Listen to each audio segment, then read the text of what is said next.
All right, hello. So I am recording videos for literally every topic that you guys have sent in. They are awesome. Someone asked for me to share my experience with getting off of benzodiazepines. So I took clonazepam for over 13 years. Clonazepam is a benzodiazepine. You may have heard of Klonopin, similar. So I took this for anxiety and sleep. I was also taking Ambien at night, 5 milligrams. I was taking 3 milligrams of clonazepam, sometimes more, and I was taking up to 80 milligrams of Adderall every day. I was doing sometimes the extended release, sometimes just straight 40s. Basically, they put me on a regime of running on speed during the day and then trying to knock me out and just burn out my adrenals at night, basically. So clonazepam is a benzodiazepine. Benzodiazepines should not be taken for longer than 30 days, max. What they do to the gut is damaging. It causes permanent damage. And I was in 7th grade when they were prescribed to me. And at the time, they said that, yes, you can absolutely keep taking these long term. I also asked if there would be any withdrawal effects because this was a big decision. My parents were really on the fence, especially about the Adderall, but I was really struggling with OCD, ADHD, anxiety, insomnia, and depression. I was really struggling.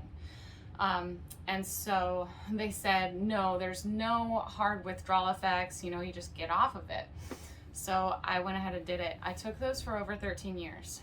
I burnt out. In 2017, I started having suffocation attacks to the point where I couldn't peel my own arms away from my side. My fists would be clenched shut. I couldn't breathe. This was my central nervous system shutting down. This was really wild. And shortly after that, I was diagnosed with chronic Lyme disease. So at this time, I realized these medications aren't even helping. I am literally I can't breathe. I'm having crippling anxiety attacks. I was in real estate at the time. I was going through a breakup. It was just so horrible. It was crippling. And so I decided to get off of these medications because I realized they're not even helping.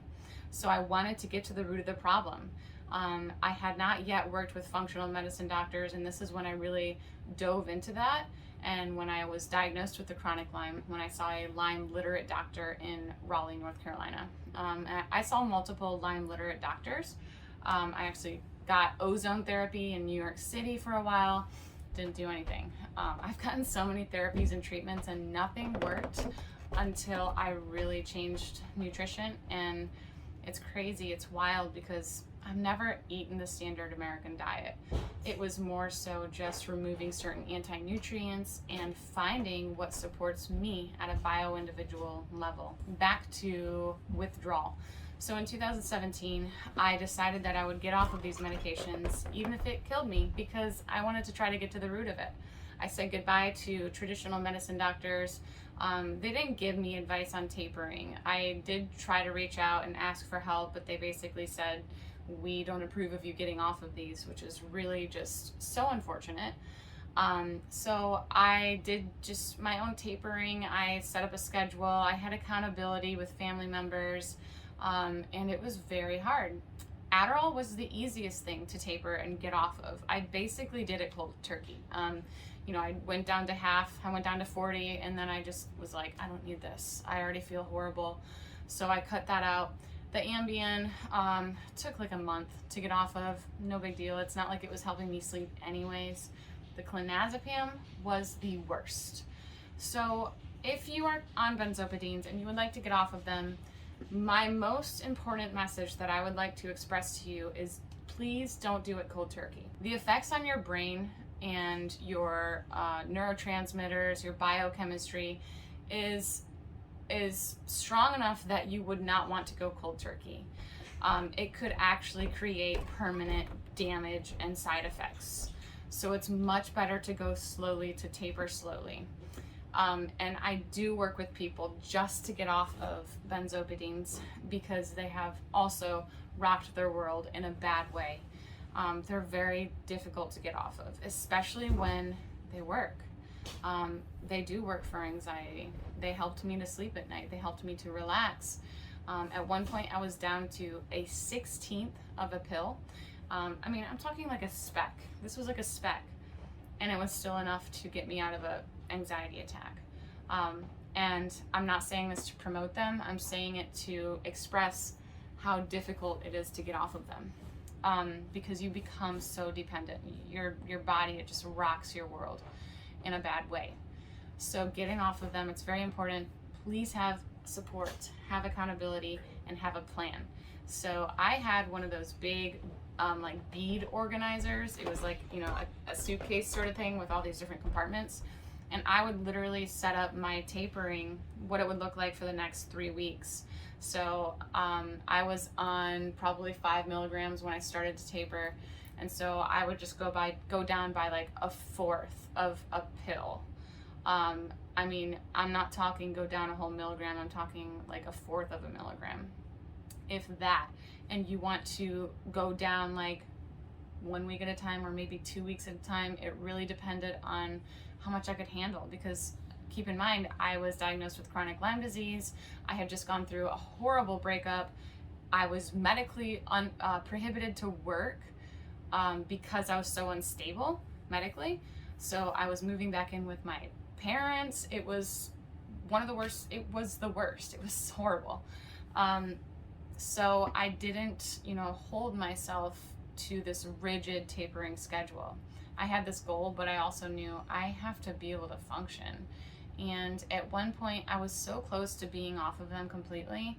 And my parents forced me to keep taking it because I was impossible to live with. And at the time I thought it was so unfair. I really felt that I felt strongly that this is wrong, that they are forcing me to take a benzopidine to live in their house.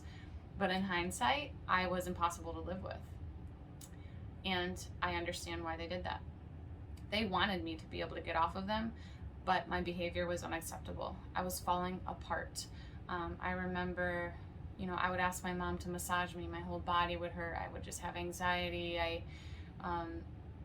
was just taking it. I couldn't even take it one step at a time.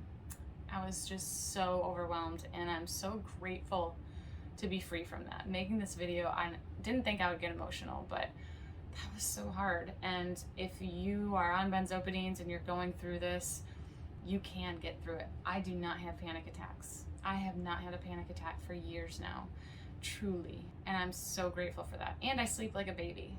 So, and I'm med free. So I haven't taken meds for over 5 years.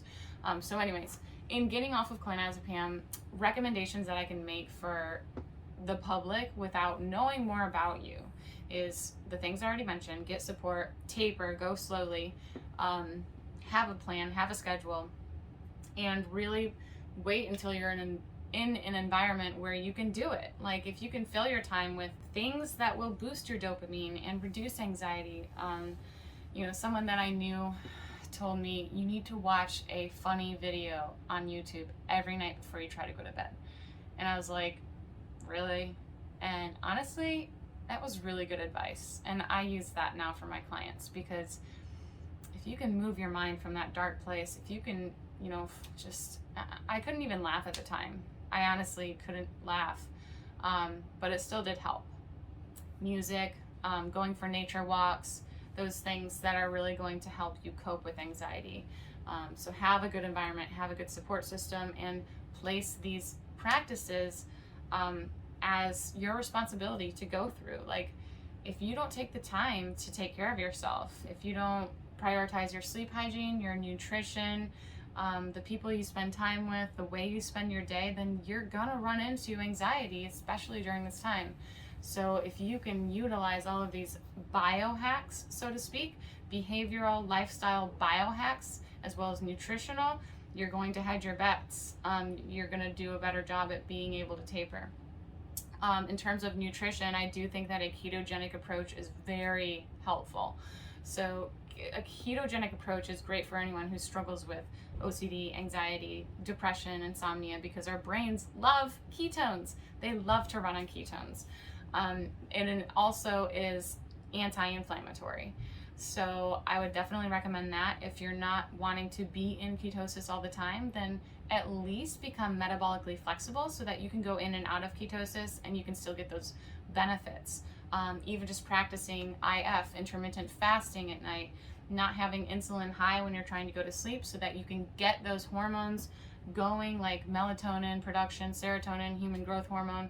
All of this is going to set you up for the next day. It's going to set your mood and your capacity to deal with this difficult process. I will not, even for a second in this video, I will not lead you to think that it's an easy thing to do to get off of benzodiazepines. It was one of the very hardest things I ever did, but it's worth it. I will say I was addicted, hardcore, and I'm here now and I'm free, and you can be free too. So if you are looking for help in doing that, please feel free to reach out for one-on-one coaching. Like I said, I have done this with multiple clients, and I will also say that if you did get off of benzodiazepine and you did it quickly, cold turkey, you might actually run into symptoms a year after the fact. So sometimes people will go cold turkey, they're feeling good, and a whole year will pass, and then all of a sudden it hits you again, and it's like you're back in time. So I did have like a second wind of side effects after I got off of it, and it was really scary, but I got through that as well. Like I said, please feel free to reach out. Please feel free to leave your comments, your experience down below. I know this is it's a really good topic to talk about. I feel like sometimes people are ashamed to talk about being on medications or being dependent on them, and it's a hard process. We need support.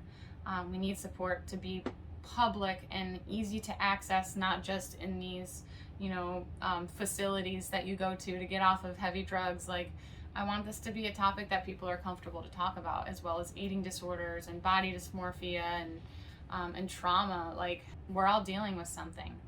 So please feel free to share your testimony below or your journey.